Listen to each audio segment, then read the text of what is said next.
பிரியமானவர்கள்,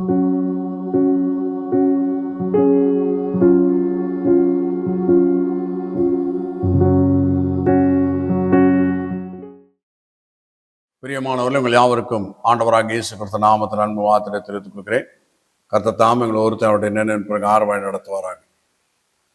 இன்றைக்கு நாம் தியானிக்க இருக்கிற காரியம் என்ன என்றால், ஏன் நாம் தேவனை ஆராதிக்க வேண்டும், தேவனை ஆராதிக்கிறது நோக்கம் என்ன என்பதை குறித்து பரிசுத்த வேதாகமத்தின் அடிப்படையிலே நாம் இன்றைக்கு பார்க்க இருக்கின்றோம். தேவனை ஆராதிப்பது நம்முடைய நன்மைக்காகவே. தேவனை ஆராதிப்பதே எதற்காக என்று சொன்னால், நம்முடைய நன்மைக்காகத்தான் நாம் தேவனை ஆராதிக்கிறோம். சங்கீதம் 50:23 வாசிக்கிறோம், ஸ்தோத்திர பலியிடுகிறவன் என்னை மகிமைப்படுத்துகிறான். நான் எப்பெல்லாம் தேவனுக்கு ஸ்தோத்திரம் செலுத்துகிறோமோ அப்பெல்லாம் நாம் தேவனை மகிமைப்படுத்துவர்களாக இருக்கிறோம். தேவனை மகிமைப்படுத்துவர்களாக நாம் இருக்கிறதுனாலே தேவன் நம்மை மகிமையின் மேல் மகிமை அடைய கிருபை செய்கிறவராக இருக்கிறார். ஏனென்றால் தேவனுடைய பிரின்சிபல் என்னன்னாக்கா, விதைப்பும் அறுப்பும் பிரின்சிபலாக இருக்கிறது. நாம் எதை விதைக்கிறோமோ அதைத்தான் பெற்றுக்கொள்ளக்கூடியவர்களாக இருக்கிறோம் என்று சொல்லி கர்த்தராகிய இயேசு கிறிஸ்து நமக்கு கற்றுக் கொடுத்திருக்கிறார். ஆகினாலே ஸ்தோத்திர பலியிடுகிறவன் என்னை மகிமைப்படுத்துகிறான். அப்போ நம்ம கர்த்தருக்கு எப்பெல்லாம் ஸ்தோத்திரம் என்று சொல்லி வேத வசனத்தின் அடிப்படையிலே தேவனை நாம் ஸ்தோத்திரிக்கிறோமோ அப்போதெல்லாம் நாம் தேவனை மகிமைப்படுத்துவர்களாக இருக்கிறோம். அப்படி தேவனை மகிமைப்படுத்துகிறதுனால தேவன் நம்மை மகிமை அடைய செய்கிறவராக இருக்கிறார். நாம் இழந்தது தேவ மகிமையும் தேவ சாயலையும் தான். அந்த தேவ சாயலையும் தேவ மகிமையை நாம் அடைந்து கொள்வதற்கு எப்பொழுது நாம் கர்த்தரை ஸ்தோத்திரிக்கிறவர்களாக இருக்க வேண்டும். ஸ்தோத்திரிப்பது, துதிப்பது, ஆராதிப்பது, இப்படி தேவனுக்கு ஸ்தோத்திர பலியிட்டு துதித்து ஆராதித்து கொண்டிருப்போம் என்று சொன்னால் அதுல தேவன் மகிமைப்படுகிறவராக இருக்கிறார். அவரை மகிமைப்படுத்துகிற காரியமாக இது இருக்கிறது. ஆகியனால தான் நாம் எப்பொழுதும் தேவனை ஆராதிக்க வேண்டும். அது நிமித்தமாய் தேவன் நம்மை மகிமைப்படுத்துகிறவராக இருக்கிறார். ஆகியனால எப்பொழுதும் நாம் தேவனை ஆராதிக்கிறவர்களாக இருக்க வேண்டும். அடுத்தாக சங்கீதம் 22:3 வாசிக்கிறோம், இஸ்ரவேலின் துதிகளுக்குள்ளே வாசமா இருக்கிற தேவரீரே பரிசுத்தர். அப்போ தேவன் எங்க வாசமா இருக்கிறார் சொன்னால், துதிகளின் மத்தியிலே தேவன் வாசமா இருக்கிறார். நீங்க எவ்வளவு நேரம் கர்த்தரை துதிக்கிறீங்களோ அந்த துதிகள் மத்தியிலே கர்த்தர் வாசம் பண்ணுகிறவராக இருக்கிறார். தேவன் துதிகள் மத்தியில் வாசம் பண்ணுகிறதுனாலே நமக்கு தான் நன்மை. பிரியமானவர்களே, தேவன் நம்முடைய துதிகள் மத்தியில் வாசம் பண்ணினால் நமக்கு அது நன்மையாய் இருக்கிறது. ஆகையினாலே கர்த்தரை நாம் எப்போது துதிக்கிறவர்களாக இருக்க வேண்டும்.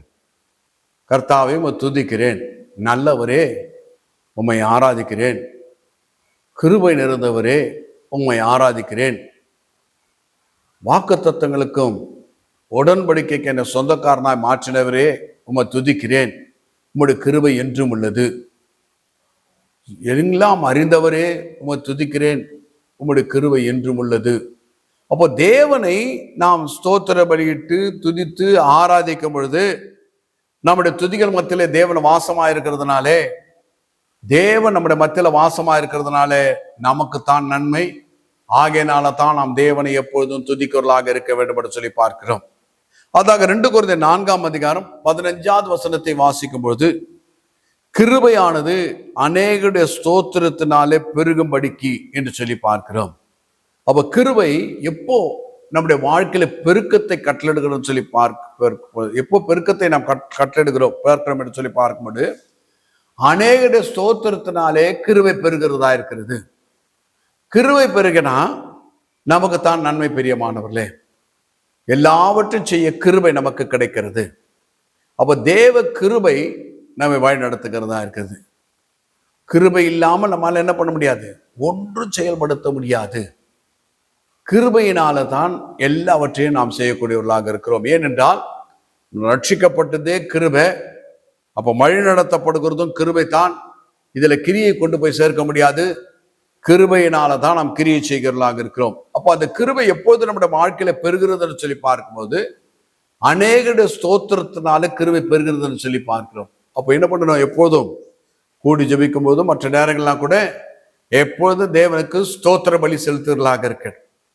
கர்த்தாவே, என் அக்கிரமங்களை எல்லாம் மன்னித்ததற்காக உமக்கு நன்றி செலுத்துகிறேன், என் பாவங்களை மன்னித்ததற்காக உமக்கு நன்றி செலுத்துகிறேன், என்னை அழிவிலிருந்து மீட்டெடுத்ததுக்காக உமக்கு நன்றி செலுத்துகிறேன்.